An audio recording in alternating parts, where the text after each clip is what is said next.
In the heart of Eldoria, where shadows possess a scent of sandalwood and old parchment, the air itself feels like a secret whispered too loudly. Here, the boundaries between the stories we tell and the lives we lead are thin enough to break with a single heartbeat. Serena Vayne, a woman whose magic was always a pen she used to keep the world at a distance, now stood where the ink meets the skin. If you've ever felt that love can change your destiny, subscribe, because this story is for you. The obsidian spires of the city loomed outside, but inside the hidden sanctuary, the heat was rising, thick and heavy.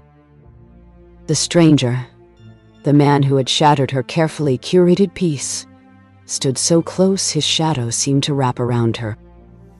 I could feel the rough warmth of his hand, just an inch from my waist, a magnetic pull that made my breath hitch in my throat. You spend so much time writing about heroes, Serena. Do you even recognize one when he's standing right in front of you? It's that terrifying moment when you realize you aren't the author anymore. You're the character who's about to make a very beautiful mistake. Mira, the legal sorceress whose wit was sharper than any blade, watched them from the doorway with an arched eyebrow. Seriously? We are currently on the most wanted list of every High Council magistrate, and you two are having a moment?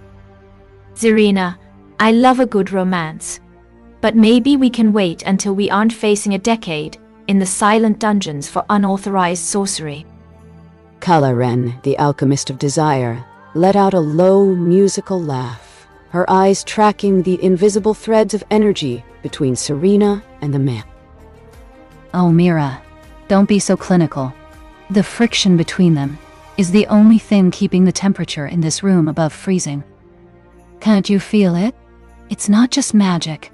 It's that raw, undeniable hunger that happens when two souls finally stop pretending they don't want to collide. Biana paced the perimeter, her warrior's instincts screaming of the silver-clad guards gathering in the streets below.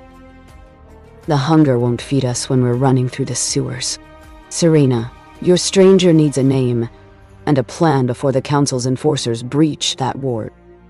I looked up at him, my heart hammering against my ribs like a trapped bird. I knew Biana was right, but his eyes held a promise that made the danger feel like a distant echo. My name is Thorne, Serena Data, and the plan is simple. We stop running and start changing the rules. It was the kind of line I would have written for a fictional hero, but hearing it from him, with his thumb finally grazing my skin, made reality feel far more dangerous. Outside, the bells of Eldoria tolled, a heavy bronze sound that vibrated through the floorboards. The air in the sanctuary suddenly grew cold, except for the space between Serena and Thorne. I felt his thumb trace the line of my jaw, a touch so light it was almost a question. I knew I should be looking for an exit, but I was too busy wondering if his lips would taste like the storm outside. Mira moved to the window, her fingers dancing in the air as she wove a shimmering violet veil to hide them from the street below. Okay, Thorne, if that is your real name and not just something you found on a moody Pinterest board, we have approximately 3 minutes before the Council's emotional regulators realize this building is a dead zone.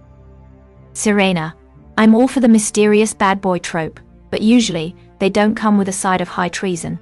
My legal insurance doesn't cover harboring a cosmic fugitive. Kalla leaned against a shelf of ancient potions, her eyes half closed as she inhaled the intoxicating scent of Thorne's magic. It's amber and ash, Serena. Can't you feel how it responds to you? His magic isn't just standing near you. It's trying to breathe with you. This isn't just a choice anymore. The alchemy of your connection is already changing the molecular structure of your own power. You're glowing, darling. Literally. Biana cursed under her breath, her hand tightening on the hilt of her storm blade as a silver flash caught her eye in the alleyway. They're here. The first wave of enforcers just touched down on the roof. Serena, if Thorne is the key to breaking the Council's hold on our magic, we need to move. Now? I pulled back, the cold air rushing into the space where he had been. It was that relatable, painful moment of choosing responsibility over the one person who makes you feel seen. Why is it that the right choice always feels like a heartbreak in slow motion? You don't have to choose between your safety and your soul, Serena. You just have to choose me. He held out his hand, his palm marked with a rune that began to pulse with a fierce golden light. It was an invitation to a war I wasn't sure I could win. I looked at Mira, Kalla, Biana, the women who had kept me sane in a city that wanted us silent. I wasn't just choosing a man, I was choosing a side. The ceiling groaned as the first of the enforcers landed above them, their silver boots sounding like falling hammers. A fine dust of ancient plaster fell, coating Serena's shoulders like snow. I looked at Thorne's outstretched hand. It was the same feeling as standing at the edge of a cliff, wondering if the wind would catch you, or if the rocks were waiting below. The ink in your veins is waking up, Serena. You can feel it, can't you? The city isn't just watching us. It's waiting for you to tell it what to do. Mira Doran swore under her breath, her violet veil flickering as a pulse of silver light hit the building's outer wards. My wards are screaming, Serena. And not the I had a bad day kind of screaming, but the we are about to be vaporized kind. If you're going to take his hand and do something magical and reckless, please do it before the council's legal department replaces us with statues. Kalla Ren stepped forward, placing a hand on Serena's shoulder. Her touch was steady, grounded, and smelled of warm cinnamon. Don't look at the danger, Serena. Look at the desire. That's where the real power is hiding. You've spent years writing other people's happy endings. Isn't it time you stopped being afraid of your own? Biana Storm drew both her blades, the blue lightning dancing along the edges as she moved toward the stairs. I'll hold the stairwell, but I can only buy you seconds. Serena, whatever you're going to do, do it with everything you have. I took a breath, the scent of thorn, smoke and rain, filling my lungs. I reached out and let my fingers slide against his. It wasn't a spark. It was an explosion. The moment our skin touched, the room vanished into a blinding kaleidoscope of gold and black ink. That's it. Don't fight the tide. Let the story write itself. I felt my power surge, no longer a quiet trickle but a roaring river. It was that terrifying, liberating realization that I didn't need a pen to change the world. I just needed to stop being afraid of my own touch. The room didn't just shake, it breathed. The gold from Thorne's skin bled into the black ink of Serena's magic, creating a swirling vortex that defied every law the High Council had ever written. It was the most intense feeling I've ever known, like being finally understood by someone who hadn't even heard me speak. Every doubt I'd ever had about my worth, my power, and my heart was being burned away by the heat of his grip.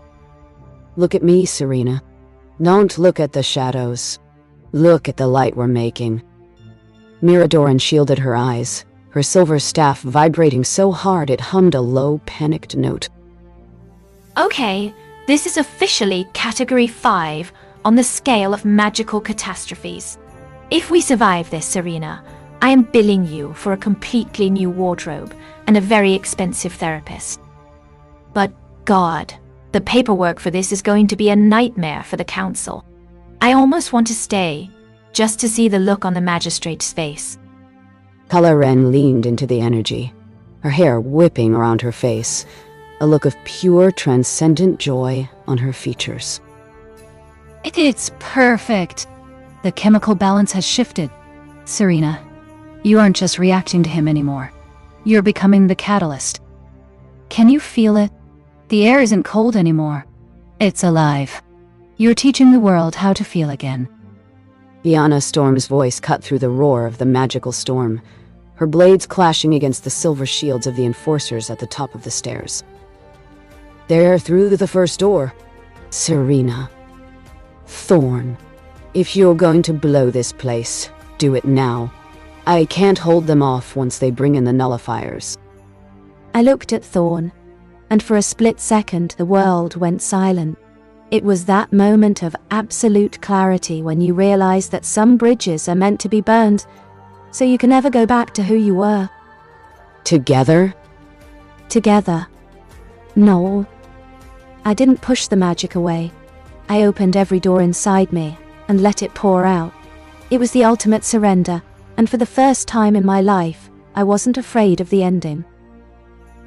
The sanctuary exploded in a shockwave of violet and gold, the sheer force of their combined power turning the encroaching silver shields of the enforcers into harmless dust.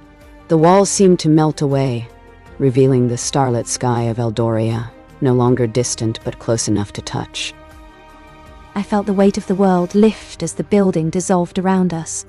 It was that breathtaking, weightless second where you realize that falling and flying feel exactly the same until you hit the ground. Hold on to me. We're crossing the threshold. He pulled her into the center of the vortex, his arms a solid, warm anchor in the middle of the celestial chaos. I pressed my face into the crook of his neck, breathing in the scent of cedar and lightning. My heart was no longer a trapped bird. It was the engine of the storm itself. Mira grabbed Kalla's hand, her silver staff glowing with a final defiant surge of protective light as they were swept into the slipstream. If we end up in another dimension, I'm claiming jurisdictional immunity. And Serena, if this is our happily ever after, remind me to ask for a refund on the happily part. Kalla laughed, her voice trailing off into the shimmering mist like a melody. Don't you see, Mira? This is the most honest we've ever been. The masks are gone. Only the truth remains. Biana Storm sheathed her blades as the light consumed them, her face set in a mask of grim, beautiful determination. We aren't running anymore. We're ascending. Serena, lead the way. I looked at Thorne, and for the first time I didn't see a stranger. I saw the man who had been the ink in my veins all along. It was that soul-deep realization that the love I'd been writing about wasn't a fairy tale. It was a weapon. I am Serena Vayne, and my story is no longer written on paper. It's written in the stars, in the fire, and in the way he looks at me. If this story touched something inside you, stay with us, subscribe, and let the next chapter find you.